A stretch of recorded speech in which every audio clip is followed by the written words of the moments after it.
Экономика, политика, образование, здравоохранение, ЖКХ. Никаких рамок и ограничений. Ежегодная пресс-конференция Владимира Путина собрала на своей площадке около 2000 представителей российских и зарубежных СМИ. Первый вопрос задает журналист радио «Маяк». Какой ущерб может быть для России от погодных аномалий? Еще один вопрос о Парижских соглашениях по климату.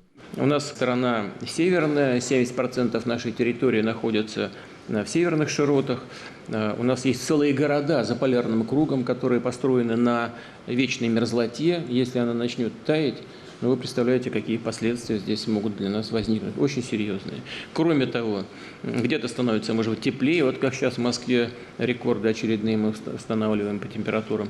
Но это может привести к опустыниванию некоторых территорий. И нас это касается напрямую. Следующий вне очереди прозвучал вопрос про мусор. Почему везут нелегальный мусор и что делать? На что глава государства ответил, что мы генерируем в год по стране 70 миллионов тонн бытовых отходов. И такой отрасли, как переработка бытовых отходов в Советском Союзе и в Новой России никогда не было. Ее создают практически с нуля. Владимир Путин подчеркнул, что в этом вопросе основные решения приняты. Создан федеральный оператор и более 200 региональных операторов. Принята схема территориального планирования по решению этого вопроса, но при этом совершенно точно не хватает прямого общения с гражданами. Нужно показывать, что будет, как будет развиваться, где будет перерабатываться и где будет захораниваться пока эти отходы. И, конечно, мы должны точно совершенно избавиться от всяких серых схем и криминала. Здесь просто нужно наводить элементарный порядок. Люди, конечно, возмущаются, я вот воспользуюсь вашим вопросом, и ростом тарифов. Не было никогда отдельной строчки по бытовым отходам. Теперь она появилась и сразу многократно выросла. Это нужно объяснять. Для того, чтобы объяснить, откуда взялись эти цифры, нужно, чтобы это все было прозрачно. Понятно, что и кто за что платит. Вопрос об экономике. Журналист ТВЦ попросил президента ответить на критику, связанную с тем, что Россия якобы живет на советском наследии. Президент в ответ парировал показателями в разных сферах экономики и промышленности. Глава государства подчеркнул, что за последние десятилетия построено множество социально значимых объектов. Во-первых, 75% производственных мощностей в перерабатывающей промышленности созданы с 2000 года.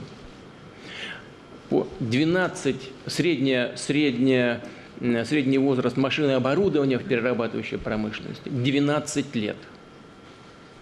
Понимаете? Это о чем говорит? Это говорит о том, что сделано за последние десятилетия.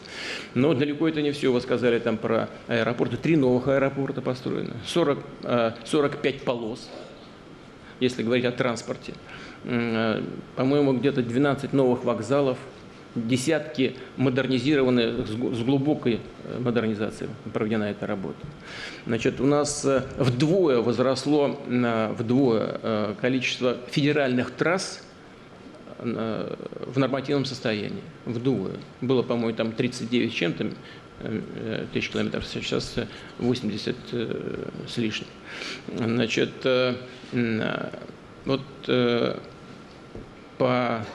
очень яркий пример – это, конечно, сельское хозяйство. Как вы помните, здесь много людей уже старшего поколения хорошо помнят. Советский Союз был всегда покупателем зерновых. Мы были одними из самых крупных покупателей зерна, пшеницы. Хочу напомнить, что сейчас Россия самый крупный поставщик пшеницы на мировой рынок. Мы номер 1. Журналист УРА.ру задал вопрос про медицину. Он касался больших очередей к врачам и серьезной разницы в зарплатах у медработников.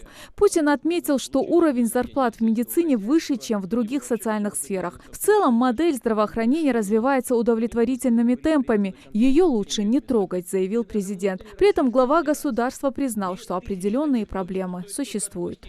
Что можно сделать внутри, и можно ли что-то сделать внутри существующей системы? Конечно, можно. Но смотрите, первое, вы сейчас об этом сами сказали. У главврача может быть одна зарплата, у рядовых врачей совсем другая. И первое, что надо сделать, надо избавиться от этой несправедливой дифференциации. Раз. Теперь нужно, безусловно, изменить базовую ставку постоянного оклада. Она сейчас в регионах у нас разнится от 30 до 50%. Нужно сделать ее единый подход по всей стране. Так же, как нужно создать единый подход к стимулирующим выплатам. Я бы хотел два слова сказать все-таки о наших мероприятиях, которые мы наметили в области первичного звена здравоохранения. Все-таки договорились выделить на эти средства дополнительно к текущим расходам на медицину и дополнительно к тому, что предусмотрено в национальном проекте, а деньги в основном пойдут на приведение в порядок основных фондов, приобретение техники и транспорта. Значит, это предполагается привести в нормативное состояние или построить 10 тысяч учреждений.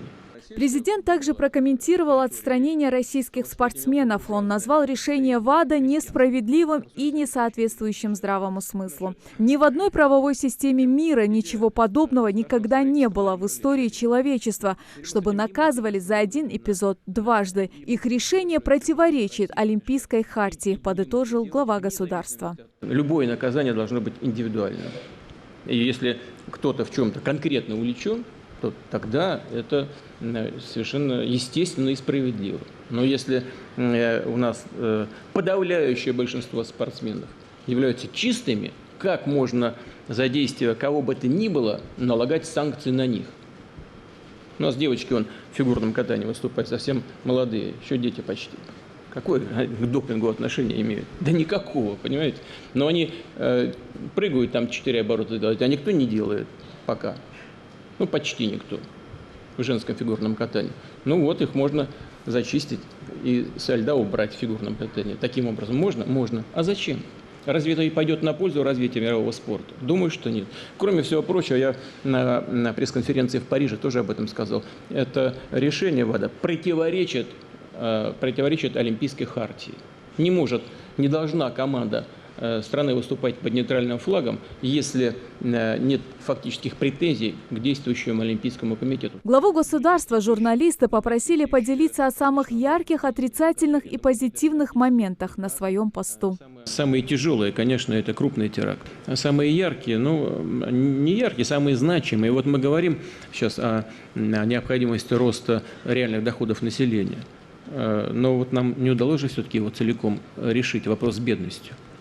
У нас самый низкий показатель был, по-моему, в 2014 году, там 11,3, по-моему, было там, от общего количества людей, граждан страны. Сейчас он несколько подрос. По цифрам вроде так не очень заметно, но за этими цифрами же люди конкретные стоят. Поэтому это самый главный вопрос, который нам нужно решать. Но в целом, я вот хочу сказать, все-таки, если мы посмотрим на 2000-е, что сейчас, это почти две разные страны. Много говорили и о международных отношениях. Зарубежные СМИ интересовались в основном позицией России в развитии связи с Китаем, Турцией, Японией, налаживанием контактов с Америкой. 4 часа и 19 минут глава государства отвечал на самые разные вопросы. Завершая пресс-конференцию, Владимир Путин поздравил присутствующих с наступающим Новым годом. Светлана Томова, Новости 24.